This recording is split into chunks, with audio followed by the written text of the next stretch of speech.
இன்னைக்கு நமக்கு ஒரு பிரச்சனை வந்துட்டா, ஒரு போராட்டம் வந்துட்டா, ஐயோ என்னுடைய வாழ்க்கையில இப்படி ஆயிடுச்சு, என்னுடைய வாழ்க்கையை நான் முடித்துக் கொள்ளணும், அடுத்து அவ்வளவுதான் என்னுடைய லைஃப்னு நாம நினைக்கிறோம். இது முடிந்து போவதற்கு தேவன் அழைக்கல.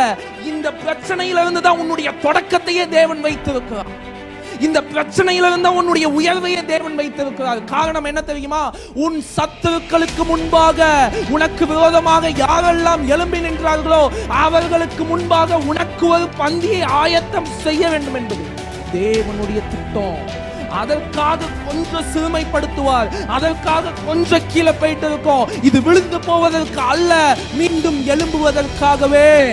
பவுல் அதான் சொல்றாரு, அதை பிடித்துக் கொள்ளும்படி ஆசையாய் தொடர்கிறேன். எத்தனை பிரச்சனை வந்தாலும், எத்தனை போராட்டம் வந்தாலும், அவர் என்னை அழைத்திருக்கிற அழைப்பு வேற. நேற்று இன்றைக்கு நான் அழைக்கப்படல, எனக்கானவைகளை முன்குறித்து வைத்து அவர் என்னை அழைத்திருக்கிறார். தொடர்ந்து நம்மளுடைய வாழ்க்கையிலே நாம் செய்கிற வேலையாக இருக்கட்டும், நம்மளுடைய பிசினஸாக இருக்கட்டும், படிப்பாக இருக்கட்டும், இப்படிப்பட்ட எல்லா காரியங்களிலும் நாம் துவங்கின எல்லாவற்றிலையும் ஆரம்பத்திலே ஒரு வளர்ச்சியை நாம பார்த்திருப்போம். ஆரம்பத்தில் நம்ம தொடங்கின தொழில் எல்லாமே நல்ல வளர்ச்சியாக மேல மேல போயிட்டே இருக்கும். நம்மளுடைய பிசினஸை பார்க்கும்போது, நம்மளுடைய வேலையில நம்மளுடைய இன்க்ரிமெண்ட்டை பார்க்கும் பொழுது, நம்மளுடைய அந்த உயர்வை பார்க்கும்போது, நம்மை சுத்தி இருக்கவங்க எல்லாரும் நம்மளை பார்த்து பொறாமைப்படக்கூடிய அளவுக்கு சில உயர்வுகளை நம்மளுடைய வாழ்க்கையில அடைந்து கொண்டே தான் நாம் இருந்திருப்போம். ஆனா அந்த உயர்வை நம்ம அடைய அடைய அடைய ஒரு குறிப்பிட்ட இடத்துக்கு நம்ம போகும்போது ஒரு வகையான ஸ்ட்ரகிள் அல்லது ஒரு வகையான தேக்கத்தை நாம் சந்திக்க வேண்டியதான சூழ்நிலையில நாம் இருப்போம். நல்லாதானே வந்துட்டே இருந்தேன், நல்லாதானே என்னுடைய வாழ்க்கையில் இதெல்லாம் நடந்துட்டே இருந்துச்சு, நான் செய்ததுல எல்லாத்துலயும் வெற்றியை பார்த்து கொண்டே வந்தேனே, ஆனா இப்ப மட்டும் ஏன் எனக்கு இந்த தோல்வி, இப்ப மட்டும் எனக்கு ஏன் இந்த ஸ்ட்ரகிள், ஏன் இந்த தேக்கங்கள் என்னுடைய வாழ்க்கையில ஏற்பட்டிருக்கிறது என்கிறதான பல கேள்விகளோடு கூட இந்த நாளிலே நாம் வந்திருக்கலாம். இந்த நாளிலே தேவனுடைய வார்த்தையை நான் கொடுப்பதற்கு ஆண்டவரிடத்தில் ஜெபித்த போது ஆண்டவர் எனக்கு இந்த காரியத்தை தான் தெரியப்படுத்தினார்.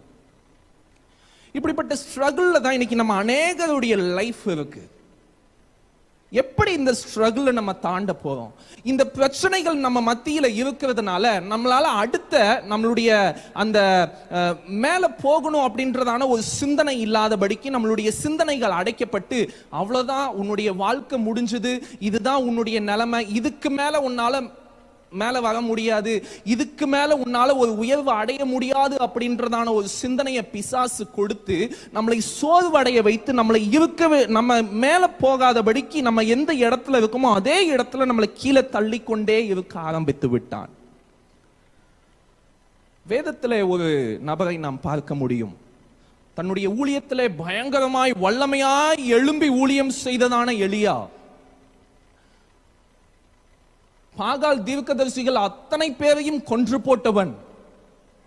ஆகாப் தன்னுடைய தலைக்கு விளைக்காயம் வைத்திருந்த போதிலும் அந்த ஆகாப்புக்கு முன்னாடி சென்று, நான் தான் அந்த எலியா, என்ன வேற எங்கேயும் நீ தேட வேண்டாம், முடிஞ்சா என்ன தொட்டுப்பாருன்னு சொல்லி சவால் விட்ட எலியா. வானத்திலிருந்து அக்கினியை டைரக்டா இறக்கி கர்த்தரே தெய்வம்னு சொல்லி காண்பித்த எலியா. யெசபேல் இடத்துல இருந்து அந்த எலியாவுக்கு ஒரு கொலை மிரட்டல் வந்தபோது அவனுடைய ஊழியத்திலே ஒரு சோர்வு. அவ்வளவுதான், என்னுடைய மினிஸ்ட்ரி முடிய போகுது, இவ்வளவு நாட்கள் நான் செய்த எல்லாமே முடிய போகுது, இதுக்கு மேல என்னால எழும்ப முடியாது, இதுக்கு மேல என்னால ஓட முடியாது, யெசபேல் எனக்கு கொலை மிரட்டல் வச்சுட்டான்னு சொல்லி தன்னுடைய பிராணனை காக்க அந்த எலியா ஓடி போகிறான். அப்படி எலியா ஓடி போகிற அந்த தருணத்திலே அவன் சூறை செடிக்கு கீழே படுத்துக்கொண்டு அவன் சொல்லுகிறதான வார்த்தை அதுதான், போதும் ஆண்டவரே, என்னுடைய ஓட்டங்கள் போதும், நான் செய்தது எல்லாமே போதும், என்னுடைய ஜீவனை எடுத்துக்கொள்ளும். இன்னைக்கு நம்மளுடைய வாழ்க்கையில இதை தான் நாம் தேவனிடத்துல பல நேரத்துல சொல்லுகிறோம். ஆண்டவரே போதும், இதுவரைக்கும் நீ செய்தது போதும், இதுவரைக்கும் என்னுடைய ஓட்டங்கள் போதும், இதுவரைக்கும் நீ கொடுத்த ஆசீர்வாதங்கள் போதும், என்னுடைய ஜீவனை எடுத்துக்கோங்க, இந்த உலகத்துல நான் வாழ்வதற்கு உம்மண்டையிலாவது நான் வந்து விடுகிறேன் என்று சொல்லி பல நேரத்துல உங்கள் மேல் இருக்கிற திட்டத்தையும் உங்கள் மேல் இருக்கிற அழைப்பையும் உணராதபடிக்கு பிசாசு உங்களுடைய சிந்தனையில இப்படிப்பட்ட எண்ணங்களை வைத்துக் கொண்டிருக்கிறான். ஆனா இந்த எலியாவை கொண்டு மிகப்பெரிய திட்டம் இருந்தது. ஆண்டவர் சொல்றாரு, எலியா இது இல்ல, நீ இன்னும் ஓடு, எந்திரி, நீ கிளம்பு, நீ படுத்து வைக்க இடம் இது இல்ல எலியா, நீ போ, உனக்காக இன்னும் 2 ராஜாக்கள் காத்து இருக்காங்க, உனக்காக அடுத்த ஒரு ஊழியக்காரனை அபிஷேகிக்க வேண்டிய பொறுப்பு இருக்கு, நீ எந்திரிச்சு கிளம்பு, இது உன்னுடைய ஊழியத்தினுடைய முடக்கம் அல்ல, உன்னுடைய பாதை இன்னும் தொடக்கத்துல இருக்கு. ஆனா எலியா சொல்லுகிற காரியம், போதும் ஆண்டவர், என் ஜீவனை எடுத்துக்கொள்ளும். இன்னைக்கு நம்ம எல்லாருடைய லைஃப்லையும் இதே பிரச்சனைகளை நம்ம சந்திப்போம். ஆனால் நாம் புரிந்து கொள்ள வேண்டிய ஒரு காரியம் என்ன அப்படின்னா, என்னுடைய அழைப்பு என்ன, என்னை அவர் எப்பொழுது அழைத்தார் அல்லது எதற்காக அழைத்தார், என்னுடைய அழைப்பிலே அவர் வைத்திருக்கிற திட்டம் என்ன என்கிறதான காரியத்தை நீங்கள் அறிந்து கொள்ளும் போது நிச்சயமாக இந்த முடக்கப்பட்டிருக்க நிலையிலிருந்து எழுந்து நீங்கள் ஓடுவதற்கு தேவன் உங்களுக்கு உதவி செய்வார் என்று சொல்லி நான் வாஞ்சிக்கிறேன். எடுத்து வாசிக்கலாம். பிலிப்பியர் 2 தீமோத்தேயு 1:9 வாசிங்க.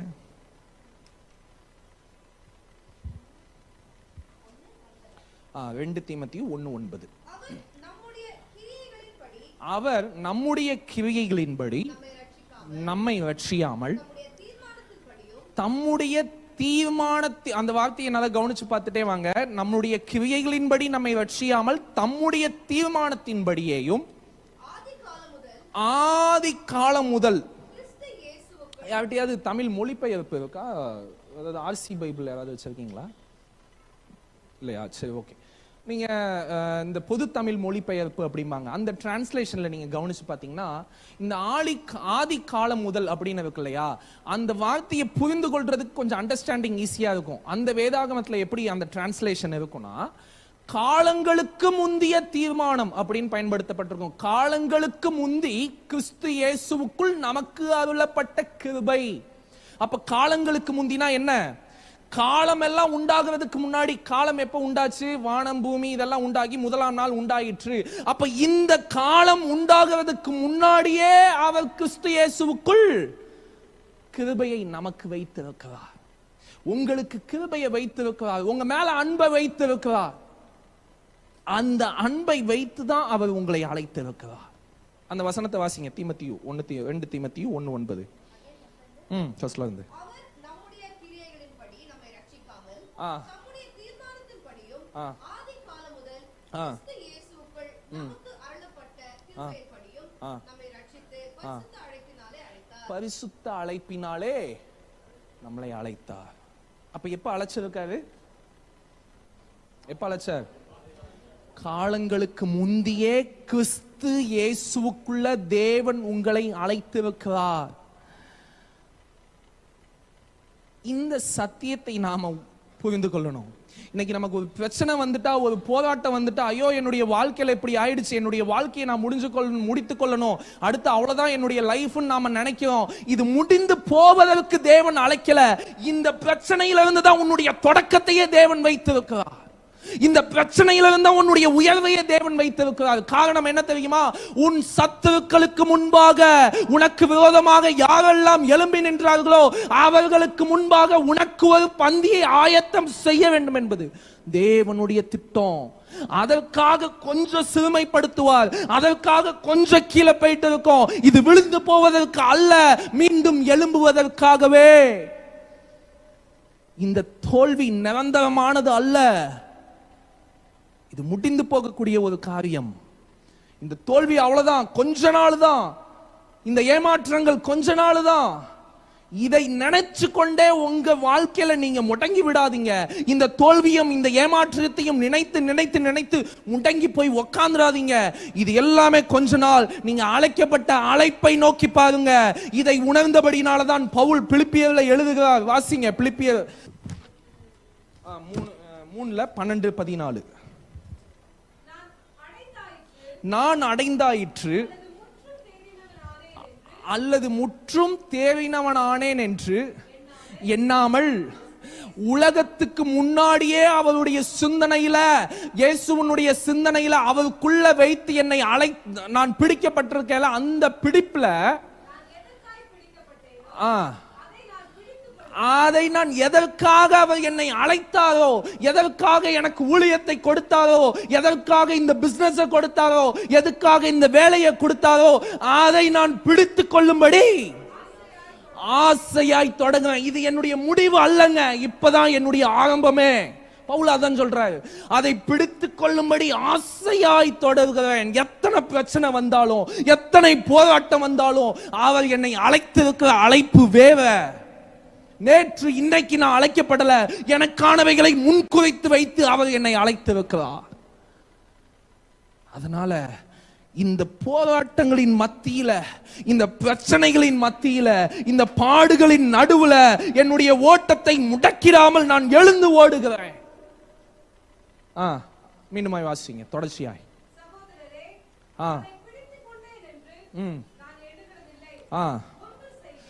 ஒன்று செய்கிறேன், பின்னானவைகளை மறந்து.